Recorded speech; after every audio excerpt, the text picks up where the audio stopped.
नमस्कार, स्वागत है आपका द फोर्थ स्ट्रीट मंच पर। मेरा नाम है रविंद्र सिंह शोराम। हम लोग बात करेंगे आज स्कूल्स के बारे में, स्कूल की शिक्षा के बारे में और स्कूल की शिक्षा के बारे में जो चर्चा हो रही है और उस पर सरकार की पैनी नज़र है, सरकार उसको रोक रही है।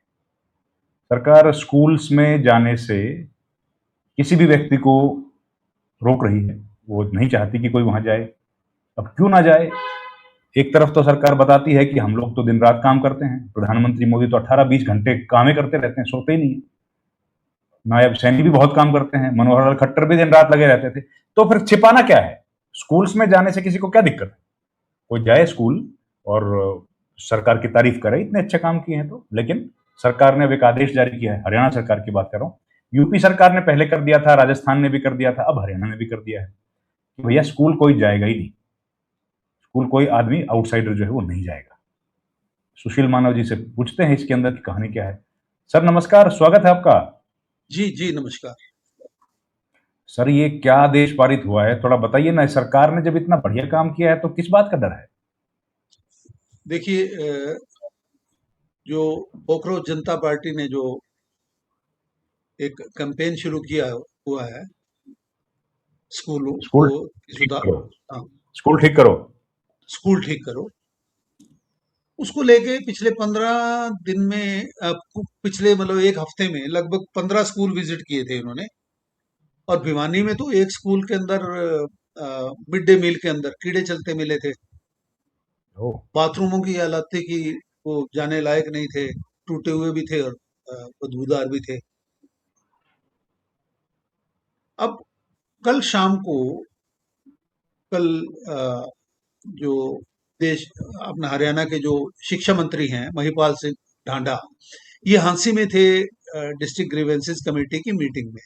उसके पश्चात उन्होंने जब मीडिया वालों ने उनसे बात की तो उन्होंने कहा कि हमने अ, स्कूलों के अंदर बिना परमिशन के एंट्री के ऊपर रोक लगा दी है।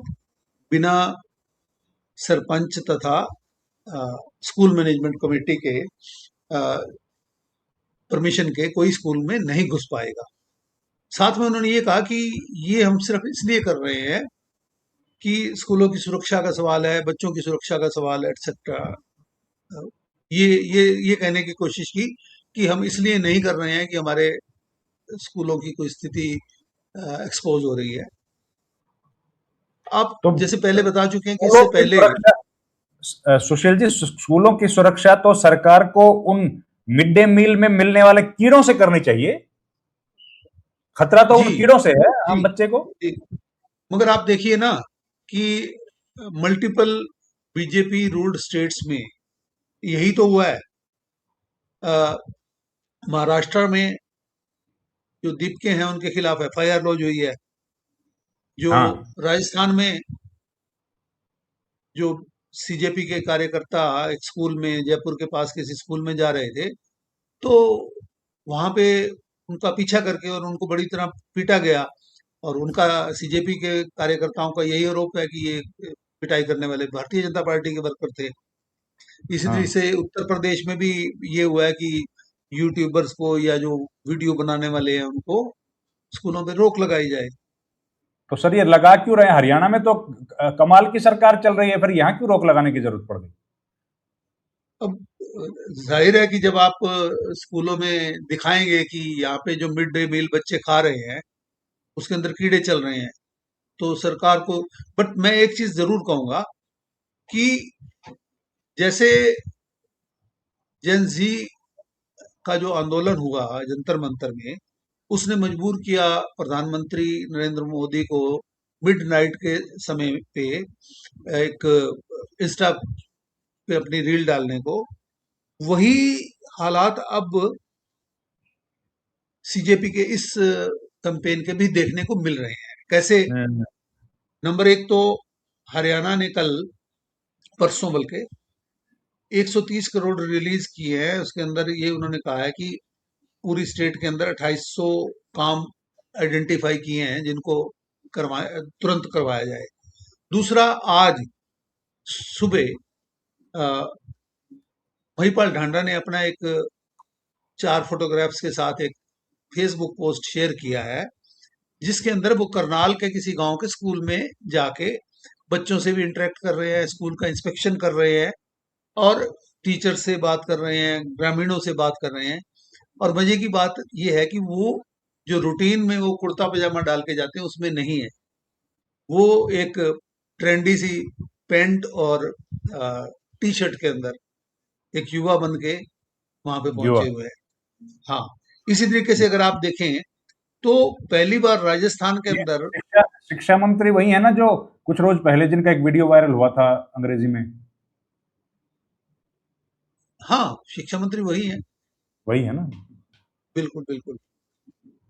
अब आप देखिए कि राजस्थान ने अ, विधानसभा के अंदर ये पहली बार माना कि पूरे स्टेट में 611 स्कूल हैं जिनकी अपनी कोई बिल्डिंग बिल्डिंग नहीं ही है। नहीं ठीक है, है। बताइए।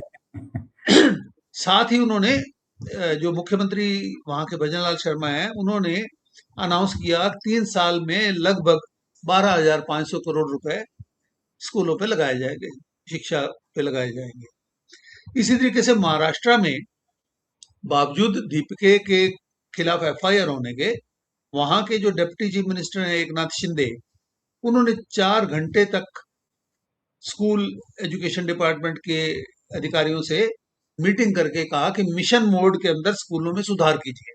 बहुत बढ़िया किया सर। वो तो बढ़िया कर रहे हैं। अब मैं एक थोड़ा-सा आंकड़ा मेरे पास आया है सर, मैं अगर आप कहें जी तो आपके साथ शेयर करूँ। 15,451 शिक्षकों के पद खाली हैं हरियाणा में। जी ये जी अभी मैंने तुरंत डिटेल ली है, चैट जीपीटी से मेरे पास आई है। हो सकता है रियल हम्म डेटा थोड़ा बहुत ऊपर-नीचे हो। और 15,451 शिक्षक पद खाली हैं, जबकि खाली छात्र है। लाखों स्टूडेंट्स जो हैं, लाखों बच्चे बेरोजगार घूम रहे हैं। ये जनवरी 2026 के आंकड़े हैं। इनमें 3,998 पद, लगभग 4,000 पद तो पीजीटी के, 7,707 पद टीजीटी के और ओके। ईएसएचएम और हेड टीचर के 3,746 पद शामिल हैं। कक्षा जी 11-12 में 21,311 स्वीकृत पदों में से 5,000 खाली हैं, 26% खाली। 11th-12th के लिए 26% खाली जबकि सर। जबकि अगर आपको याद हो तो कुछ समय पहले राशनलाइजेशन के नाम पर कुछ स्कूल बंद भी किए गए कि तो वो बंद वहां कर पे तो जो बंद किए गए थे, वो टीचर्स को भी निकाल दिया क्या? हम्म नहीं, टीचर्स को तो एडजस्ट किया बिल्कुल। जाता है बट तो ये एडजस्ट क्या 26% तो यहाँ पे कम दिखा रहा है सर ये। खाली कम दिखा रहा है। और इस आंकड़े में देखिए ज्यादा एक चीज हेरफेर नहीं होगा, एक थोड़ा बहुत एक ऊपर चीज नीचे होगा। एक चीज तय मानिए कि हम पिछले कई सालों से देख रहे हैं शिक्षा स्वास्थ्य ये गवर्नमेंट की प्रायोरिटीज पे है ही नहीं। क्या है सर? गवर्नमेंट स्वास्थ्य की का आपने प्रायोरिटी हाल क्या है? देखा। वंदे मातरम। स्वास्थ्य का भी आपने हाल देखा कि एक सरकारी अस्पताल में पानीपत में एक महिला के साथ अ, इतना सेक्सुअल असॉल्ट हुआ कि अगले दिन उसकी मृत्यु हो गई पीजीआई रोहतक में जाके। तो ये हालत है सरकारी अस्पतालों सर की आप अगर सारे। बताइए, शिक्षा की बात, सुशील जी, हमने 2 दिन पहले 3 दिन पहले बात की थी, जब प्रदेश के मुख्यमंत्री प्राइवेट कोचिंग सेंटर में जाके उसको प्रमोट करेंगे, तो उसको आप हालत बताइए क्या होगी? जी जी भाई क्या जरूरत पड़ गई? पूरी सरकार वहां पे उठ के चली गई। और बिल्कुल मुख्यमंत्री मुख्यमंत्री को वो बंदा जो ऑनर है वो कह रहा है कि मैं मैनेज कर लूंगा, आप मेरे से मिल लिया करो बस। उनके मुंह पे कह रहा है कि वो रिजल्ट जो है उनके मिलने से डिक्लेयर कर रहे हैं। हम्म, आपने देखा होगा ना सर वो वीडियो? बिल्कुल बिल्कुल देखा बिल्कुल। सोनीपत का कोई कोचिंग सेंटर है। सोनीपत का था तो शायद कोई ये हालत है। मास्टर। बिल्कुल। अब ये हालत हो गई है।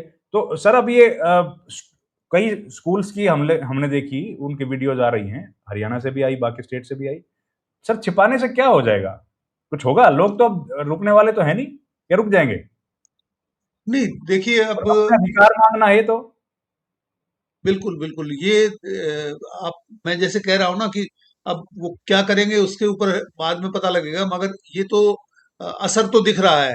जैसे कि हम्म। राजस्थान में असेंबली के अंदर जो रिप्लाई में बात आई या जैसे उत्तर प्रदेश में भी और आपके महाराष्ट्र में एक नाथ शिंदे ने मीटिंग ली। यहाँ पे ये बोल रहे हैं कि 130 करोड़ जारी किए या खुद शिक्षा मंत्री जाके स्कूलों में चेक कर रहे हैं। तो दिख रहा है कि प्रेशर में तो है गवर्नमेंट्स। लेकिन प्रेशर में तो है, करेंगे क्या? वो ब्लूप्रिंट तो है ही नहीं। वो देखिए करेंगे अब क्या? आने वाला समय बताएगा कि वो क्या करेंगे, पर कम से कम दबाव में हैं तो कुछ करना भी पड़ेगा मुझे लग रहा सर 12 साल में कुछ किया वो बता देते, वो भी नहीं बता पा रहे हैं। है। 12 तो साल में बता किया होता तो शायद सीजेपी को ये अभियान कन चलाने की ज़रूरत नहीं पड़ती ना। बिल्कुल, बिल्कुल ठीक बात है। चलिए सर, सरकारी स्कूल की स्थिति तो खराब है और ये जी, स्टूडेंट्स की जो हालत है हम लोग देख रहे हैं कि जी, शिक्षकों जी, के बहुत पदखाने हो रहे खराब हैं। है। बहुत धन्यवाद सर, थैंक यू। धन्यवाद जी, धन्यवाद।